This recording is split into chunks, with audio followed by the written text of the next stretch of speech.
when we started financial education a couple of years back, we bought radio spots, we spent huge amounts of money on social media campaigns and wonderful creative, and there's a place for that. There's certainly a place for that in this industry. But we wanted to do something different. We wanted to make sure that the money we were spending really made an impact. And even if it meant that we reached fewer people, it was about that quality of the engagement. That's what we were chasing.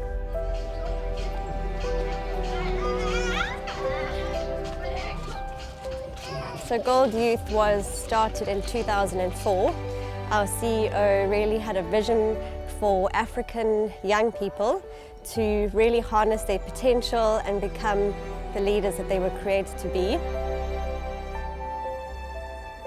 We had to think about a different way of getting to them in the places that they actually are, because the information is flying around and it's still not making a difference. So we realized there must be other things, there must be cultural things, there must be values, there must be certain things, there must be a missing link. And then when we look at some of the stats of where they're getting their information from, we realize that 71% of South Africans get their financial information from family and friends and from religious organizations.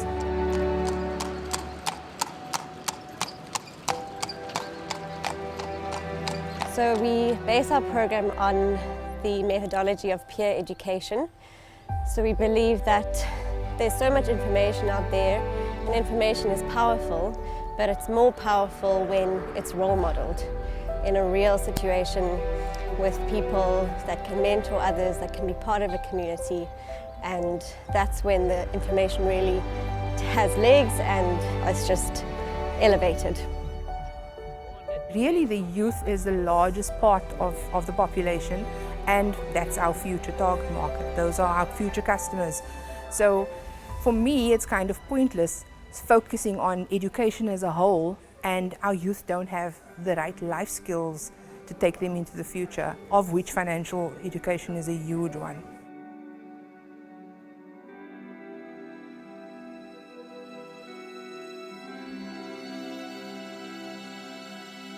You're about to hear a story that's unique.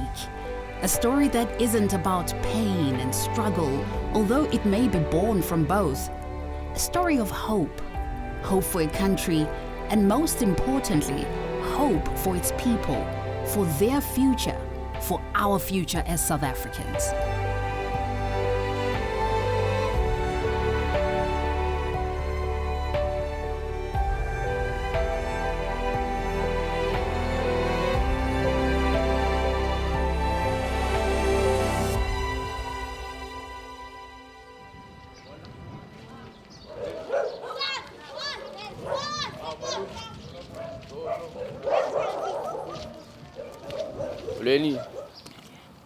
Educator.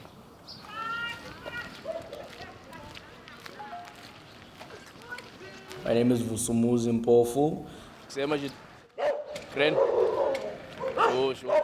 So this is my community. This is Kraaifontein, right? And then Kraaifontein is divided into like 3 parts. This is Wallasdene, where we are. There's Blue Combos that side, and then there's Scottsdene that other side. So this is my street.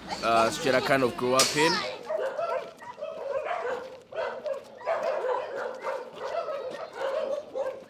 Blue Combos is it's a community, a small community, has a lot of people, right? But then we face our fair share of challenges, like teenage pregnancy, gangsterism, illiteracy, school dropouts. But as much as there's all of that, we also have good stories to tell. Lenny. Sharpwood. Away.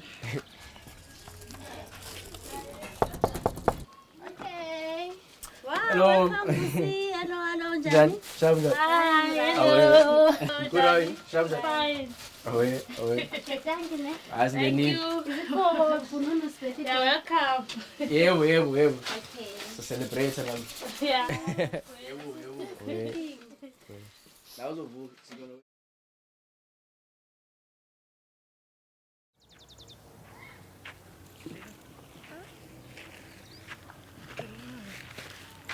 Okay, where we are, it's Swalala. It's near White River and Hazyview. We are in between White River and Hazyview. Yeah, this is a rural area where we're living. Some of the people living in this area, some of them are traditional. They like using natural things. They love working with their hands. They like farming. Like we don't have big farms, but we do have gardens. They do gardens, and some of them are using wood for fire to cook and do many things. But most of the times we use electricity. That now that we have them in our community. And people are friendly, we're supporting each other. Whenever someone is having a problem or someone passes on, we do support each other, and it's good. It's nice. When I was growing up, I grew in a very small and a poor family. I grew up with my siblings most of the times because my mom passed on when we were too young, and I was the mother of the house. I was 14 years by that time. Yeah, I was 14 years. Like having to answer to your siblings, so what to eat today, it was really challenging. Most of the times I would go asking from my neighbors, and some church members, our teachers would help, and some of the times in schools they were giving us food parcels like to help us deal with the situation at home. So yeah, I was trying in that way, like not having to do crazy things and silly things that young girls do just to survive. I know and understand what they are going through, but for me, I've been lucky. I was so lucky.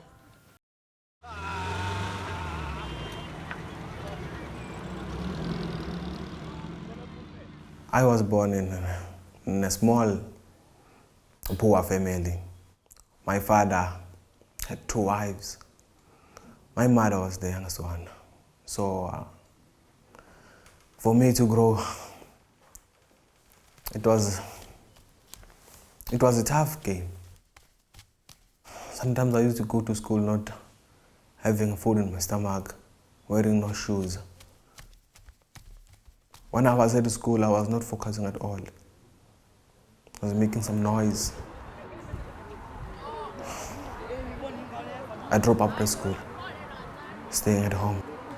I threw away the towel. Thought my life is over. But I managed to persist and persevere along the journey. I go back to school. I just try to study. I persist. I read my books. I passed matric. Really?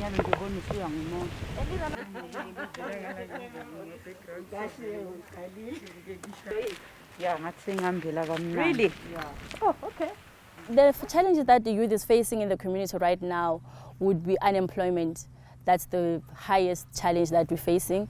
And then the second one would be the use of alcohol and drugs.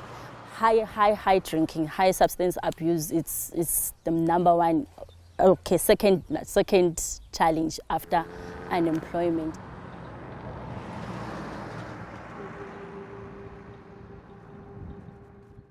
Yeah, Maslin. My mom is this strong woman.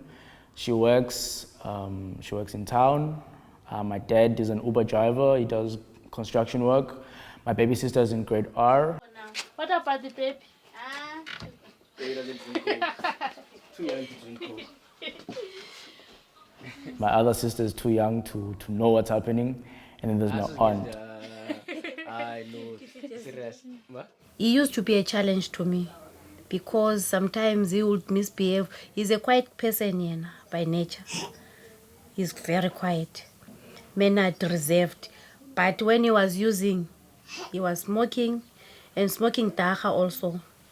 So it was a difficult challenge for me that I even thought of taking him to our hometown, taking him back to my grandmother. There were challenges, obviously, like alcohol. There's a high alcohol consumption. drugs and like just dating and with girls, you know. Yeah, there was that temptations as well. I thought he was going to end up being a school, a drug dealer or something, because he was getting too much. He was out of hand indeed. We are even afraid to leave even a phone or a 50 cents on the table because we're scared of him.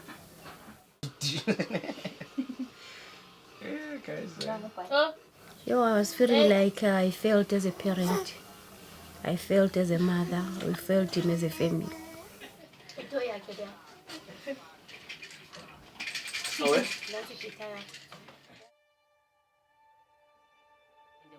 The time and someone misses one and they don't. People, especially young people, even adults, not just the young people, even adults, people are not usually educated when it comes to finance management, and we find ourselves in a lot of debt. Some of the things could have been avoided had we known before.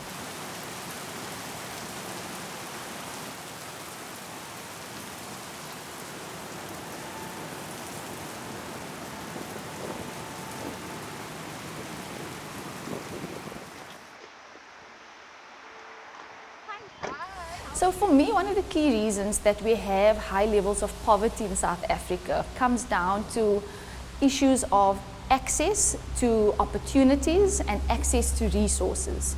So many families in South Africa struggle with access to resources in the sense that they are unable to access basic financial services and even basic financial knowledge upon which to access financial services. The reason why our families are also struggling is because of the lack of financial management. People would not know what to be prioritized. Before you know it, people are in debt. People are earning far much less than what they are so much in debt with. If you don't have the basic knowledge on how financial products work, how to access them and how to manage them, then unfortunately it becomes very difficult for many families to participate in the formal economy in South Africa.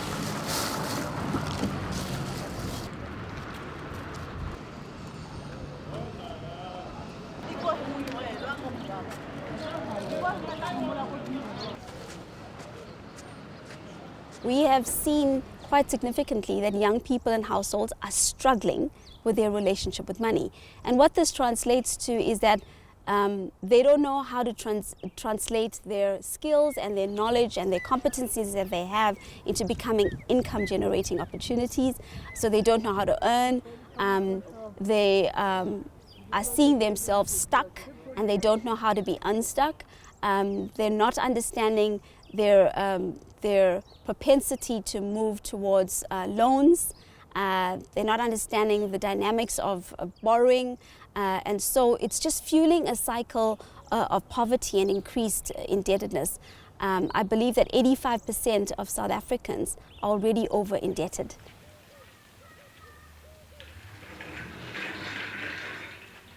They don't have knowledge at all when it comes to financial management.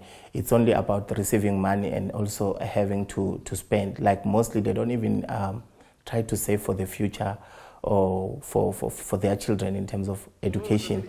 That's why we find most of our young people, especially in this community, when they finish school, they don't have any savings to start their tertiary studying.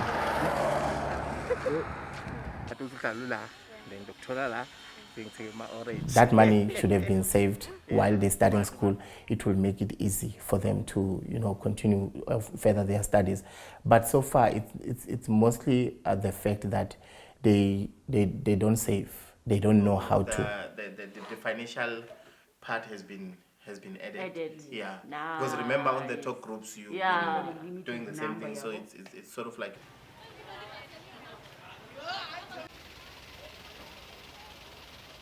DirectAxis is a financial services business. We predominantly are in the lending business, but we also do financial education and credit help of our customers. The scenario is not very good for South Africa at the moment, so there is a high level of over-indebtedness. And what that means is that customers have accumulated debt to the point where they're unable to meet those monthly obligations. So their debt repayments cannot be met after spending money on, for example, food and rent that you must have. It's not dire yet, but it is really problematic in South Africa, and that makes it an even bigger challenge for us as a business, but also makes it more imperative for us to get involved, to try and help solve this. What these chosen students could not have known is that they would be part of a pilot study run by Gold Youth and supported by DirectAxis, which would make financial literacy part of the Gold Youth curriculum. Gold Youth has an amazing peer education model, and it's something that really resonated with us as a business because we have 2,000 young people in this organization. It's very much built on friendships and a family sort of orientation, very much an each one reach one thing, which is exactly what Gold does. And the work that they do, it's been proven that it works.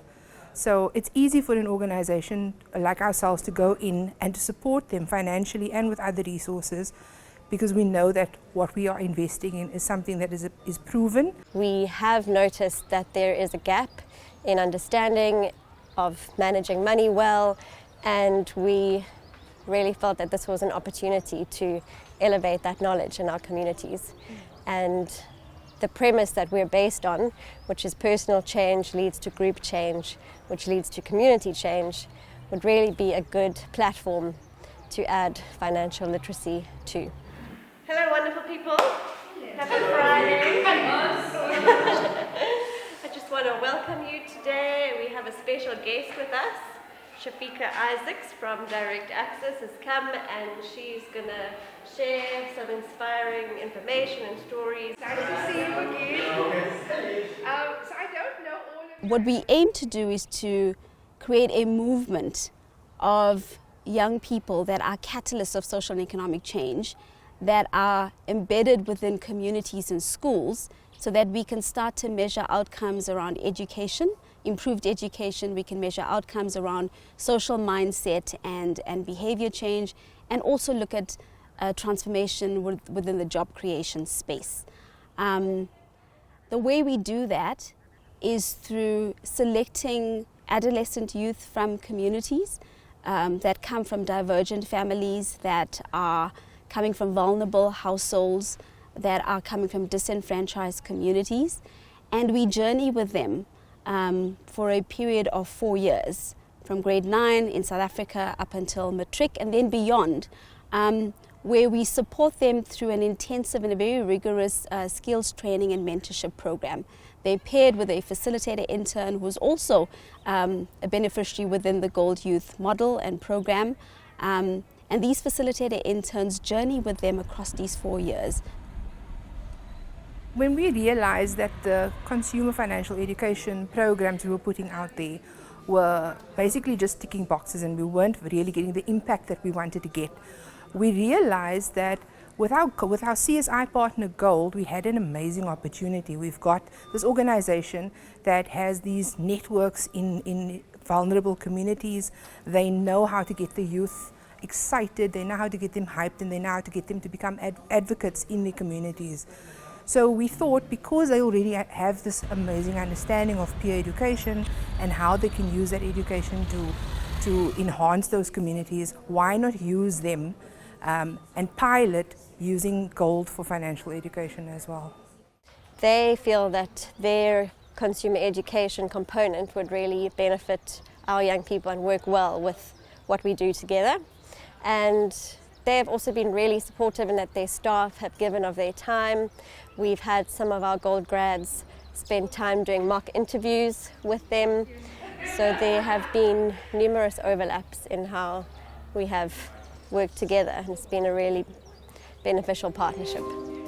I think there's no limit to what we can achieve. So that's why you see my face a lot, and you see a lot. I think it's important. You know, you sit in your office and you've got surrounded by all the red tape, and you hear no such a lot to the things that you want to do for good reason most of the time. And I think it's just important to get a sense of what you're actually working for. You know, I'm sure you can tell I'm really passionate about gold. I'm really passionate about these individuals that I got to see today and meet, and some of them I've known for a couple of years now. And it's amazing to see the progression, and the way that they think is different, the way that they interact with you is different.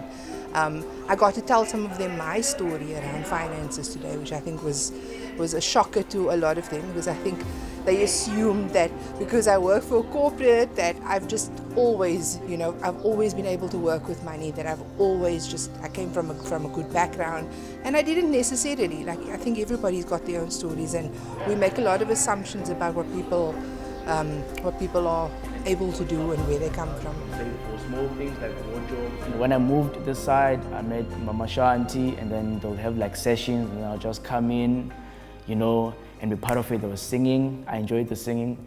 Sometimes they'll do like poetry and sharing, and then like it was just fun. I used to come with my friends. I made more friends here actually, and then we'll come after school, and then we were those gold kids, you know. Yeah, that's kind of how I got introduced to the program.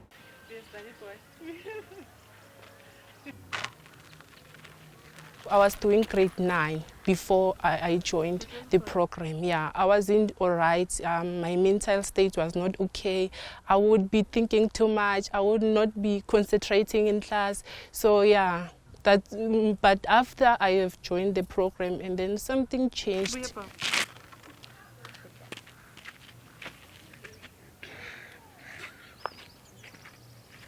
The mentorship programs are really helping. They really help me, because I get to sit one-on-one with my facilitator, sharing whatever that was happening in my life, and I was getting mentorship, I was getting counseling.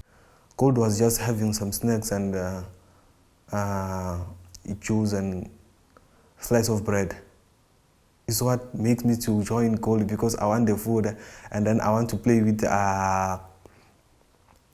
because I do like to joke a lot, so I just pop in because I want to go to snacks and then do all those stuff, and then because I'm a funny guy. And then another thing, I just wanted to be part of the camps, because they take some trips. We have got a camp in Grasshopper, and then so I just wanted those things. But when I'm in there, it was not like that. It just changed me. I'm no longer putting my focus on the food and on the trips. It just reformed me, making me a good person, a person of skills.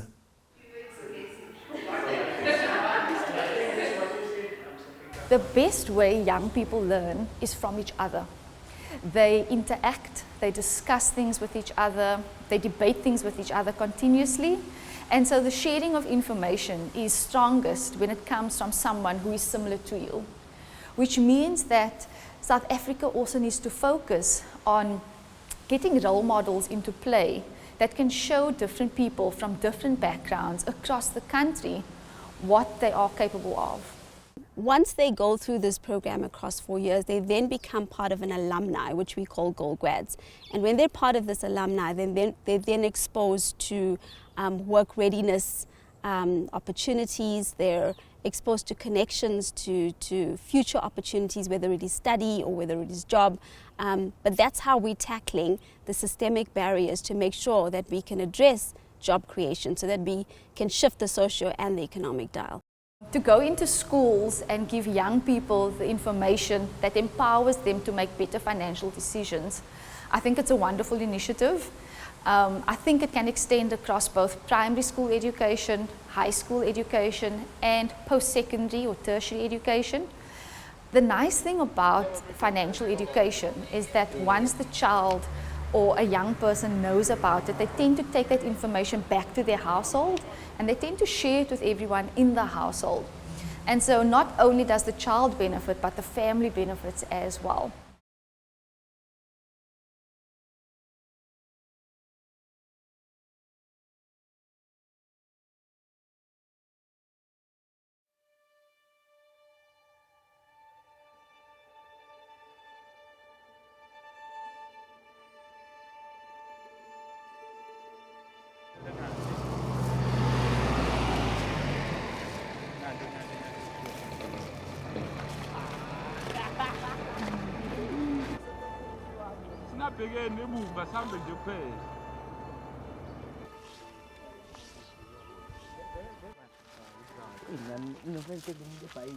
I'm educating my young brother and his friends. So I even start a small business for them so that they can buy some chicken feet. We used to call them a chicken dazi along the street.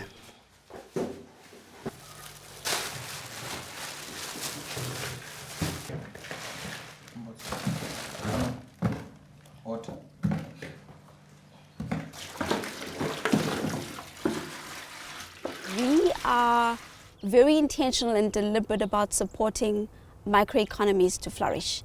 And the way we do that is by incubating youth-led micro-businesses. We put them through not only individual financial education training, but also through work readiness training. They also learn some entrepreneurial skills so that then as a family they can then join forces and try and sort of raise their income as well. I lead them as a role model because I am facilitating them at home. I'm gathering this information from this side called youth, and then I'm transforming to them in my community. So I'm playing a good role, and I'm leading them to further their future. I'm teaching you to be a businessman. I'm the one who's popping my money from my pocket and giving to my young brother, sell this thing. I'm just now teaching him to communicate with people, to market himself, to sell.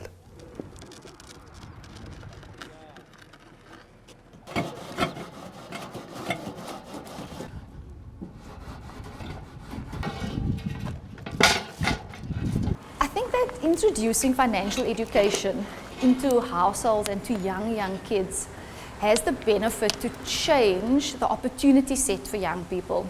So it could change the mindset of a young person from I want to work for a company to I want to own my own business and run my own business one day. 10 years from now, I see a good change because all the people that are taking part, more especially the gold grads, gold has made an impact on their lives. Some of us have the internship, learnership. Gold is even introduced me to GWF, where I am learning computer. So I am in GWF because of gold, so I see gold growing.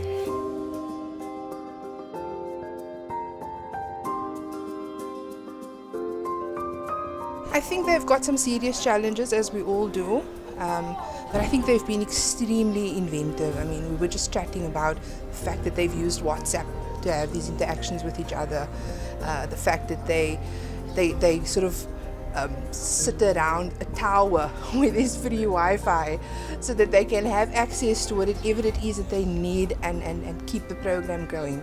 It's very heartening to hear that. It's always amazing. I feel emotional as I'm standing here now because, as I said, I've been following these stories, and just to know that you're even a small part of it, even if you're just the person in the office signing off on things, and I know they are out there doing the real work.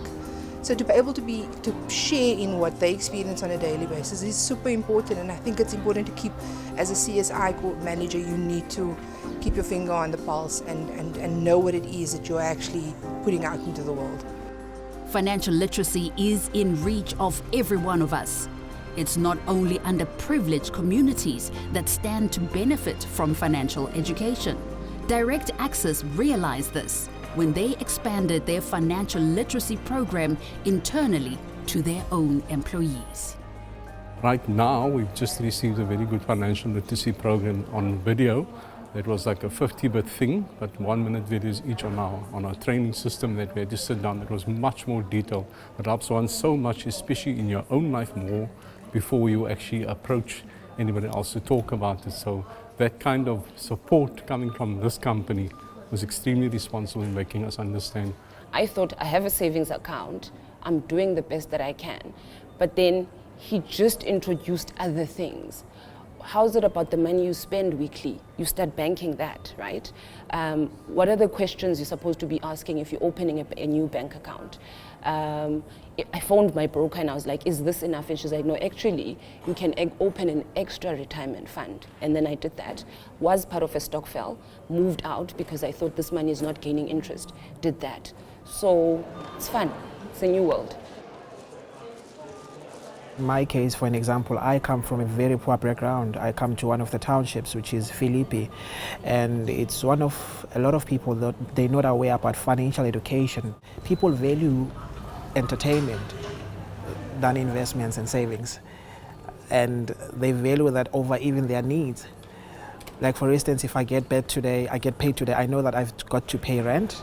But all before I do that, I'm gonna go to somewhere else, eat to a restaurant, overspend to a restaurant, and when I have to pay back the rent, that is when I realize, oh gosh, I have to pay back rent, of which I'm in trouble already now. So I come from where people don't really care, they don't know. I'm not blaming them, they don't know about these things. They were never taught, they don't have the foundation to study financial education and to practice it. I come from a very conservative family, and I remember my parents never spoke about money. It was just not something that you had. It wasn't a conversation you had with your kids. And I left school and I went to university and then got my first job, and I immediately went into the most ridiculous amount of store card debt. I think at one stage I paid 75% of my salary just on store cards. And looking back, it's one of the things I'm probably most grateful for, because it's made me so much more cognizant. It forced me to go out and learn what I needed to learn. And it eventually forced my parents to start having those conversations with us, because they realized it was their responsibility as well. So budgeting as such, I'm the type of person that unfortunately doesn't put it down pen and paper, but I have it in my head about what works where. But it's also a little dangerous, but it's actually taught me a lot about really writing things down, focusing on the most critical things that gets you through the roof over your head, the kind of money you need to sustain yourself on the essential things more before you go into other things. So while you're living in the present and you can't deny yourself what you need now, you've got to save a bit and save for emergencies, which is something that I really need to emphasize a bit more, because we've got our weaknesses and our habits. So just that saving for the future, and definitely not going into unnecessary debt, understanding what is good debt. So that helped me a lot. The most important thing in the world right now is financial education, because it applies to everyone. It applies to a cleaner, to a security guard, to a doctor, to a mechanic, to everyone, to engineers. It applies to everyone because it is a need. I'm emancipated. I'm conscious about my spending. I don't spend for the sake of spending anymore. My parents were very good with money, and I'm very proud to say that I've learned a lot from them when it eventually happened, and I think that's not the case for most of our youth. So that's why I'm so passionate about it, because I know that parents are sometimes not able to pass on values to their children because they were never taught it in the first place.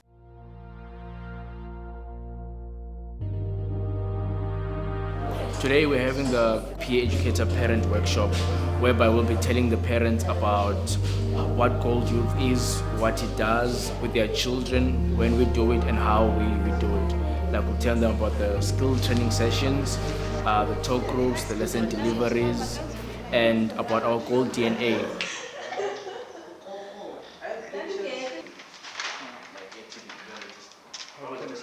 And then we'll also give the parents some financial education on how to save and how to draw up a budget as well.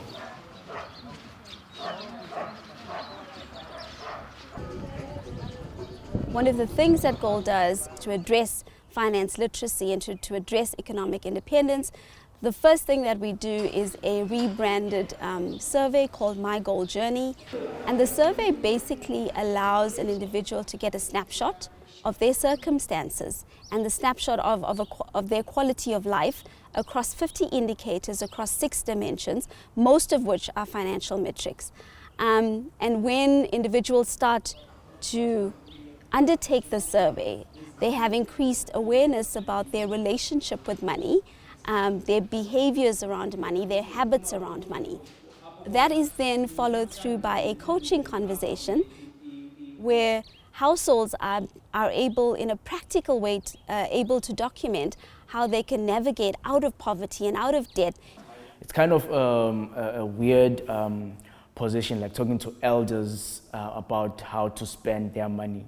But I feel like those conversations need to be had, you know. Grown-up people, they don't want to take things from when a young person tells them, like, but this is not right that you are doing. They don't take it like, they literally take it, who are you to tell me? You are actually now disrespecting me by telling me. But what I like in this gold program, we get our parents involved. And we get feedback from parents saying, we read through the portfolio of our kids and there's so many things that we learn. And now with the Me and My Money training, where we had to like educate them and to become more financial savvy, that was something that they really appreciated.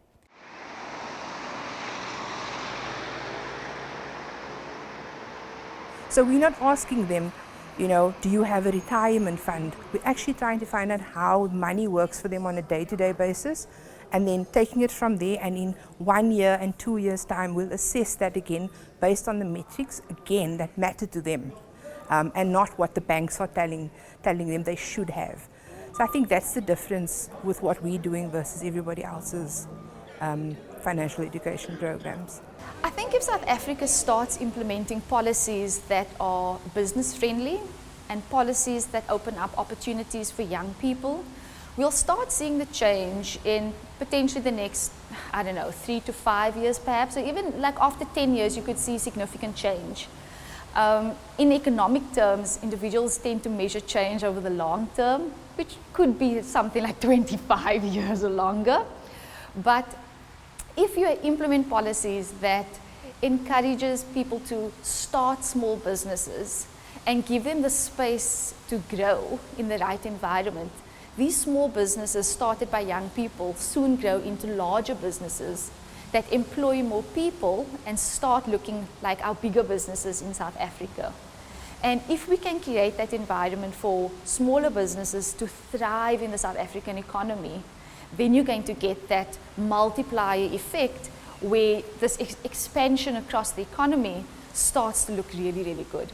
The program that is really changing my life right now is the Me and My Money. I didn't know so much about money. I didn't know how to use money wisely, because most of the times we tend to complain, my money is not enough, this is not enough, but then you have something at least. Why don't you do something with the little something you have? So for me, that is helping me so much. I think it is helping other gold grads just like me and other peer educators just like me, like to make them understand like that money can be used no matter how little it is. You can still save, you can still do something big about the little that you have.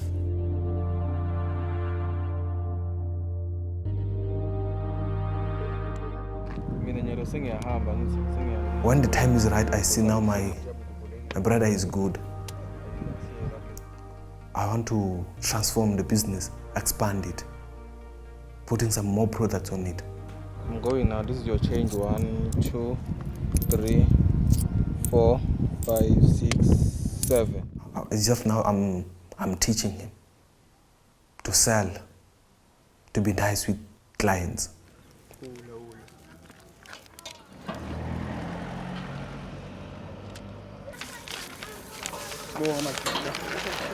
Hola, nyantembo machimbuzi. Eta. Sovukile. Ethi yes ama wena. Sovukile. Eta. Abo. Don't titini go back. So, but now he changed through this program that he's doing now. He stopped smoking. He doesn't smoke at all now. He's clean. Not even a cigarette. He's no longer drinking anymore, even any alcohol. He's just drinking Coke now. If he's saying he feels like drinking and water and tea, he's now a strong caffeine drinker now. And he can now save his money. He's earning.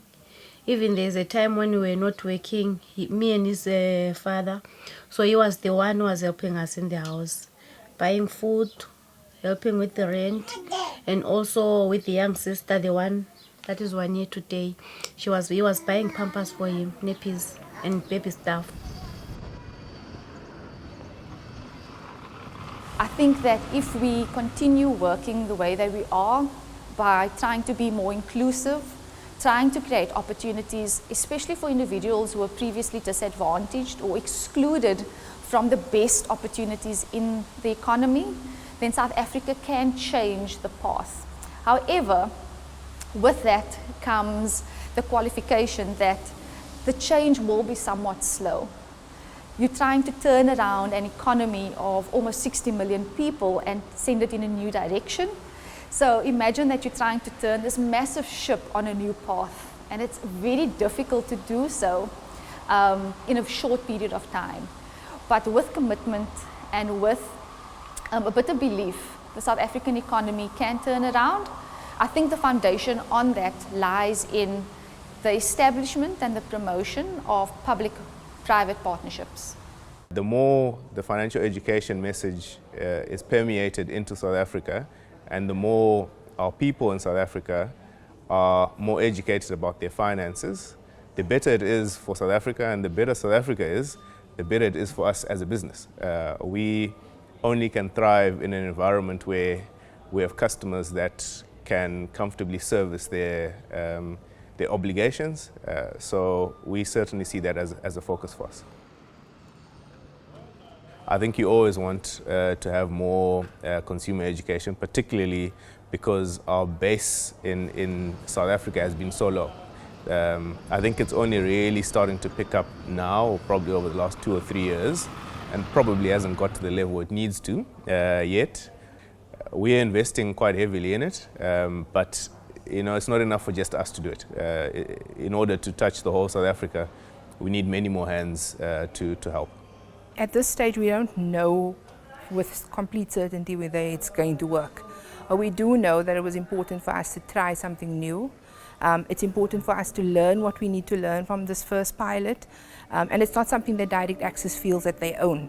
It's something that, should it work, we'll be more than willing to share the information and the knowledge, because it's for the benefit of everybody at the end of the day. And if it doesn't work, we're willing to share those learnings as well, and somebody else might come along and add something that'll take it to the next level.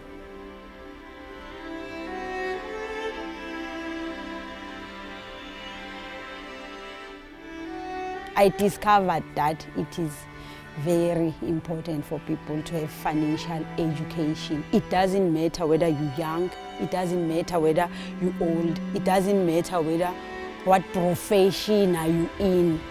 This is crucial for everyone. And the earlier the better, because by the time you realize later on you are in so much debt and there's no going back. God, I wish I had gotten that education earlier.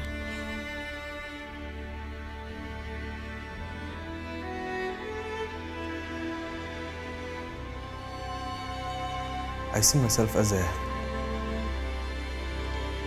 leader. I see myself as a business owner, CEO. Because I'm in here in this organization to learn and to implement what I'm learning, because it's useful to people.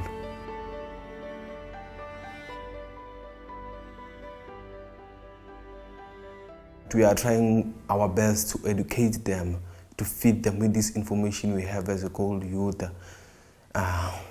So we are looking forward to see a transformation and a change in this community.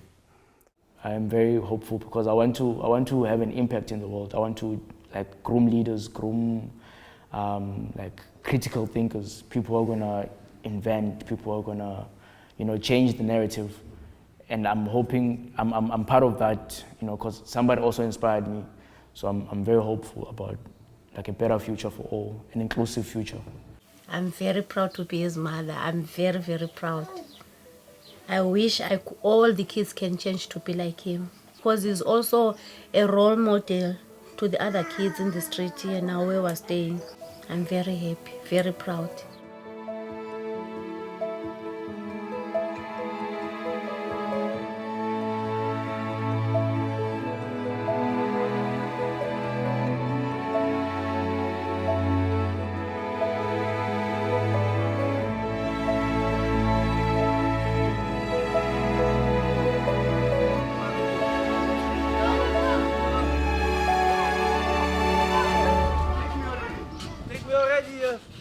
When you give young people the right resources, they will make things happen. You don't even have to tell them what to do, they'll make things happen for themselves. When I get the time to reflect, which is not often enough, I'm filled with a sense of pride. When we look at the people we've been able to help as a business, it fills me with a lot of pride. At the edge of our comfort zone is an education that has the potential to change lives, our lives, and the lives of our friends, our families, and our peers. To ignore the power of financial literacy is to ignore a hope for transformation that is within our grasp. Sometimes all it takes is a new look, a new take, a fresh perspective. We can build South Africa's financial literacy and in turn build small businesses, empower the less privileged, and most of all, inspire hope in our youth. Today and every day, education matters.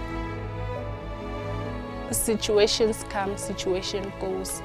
But if you lose yourself, you will never find yourself again. Don't let situation make you lose yourself.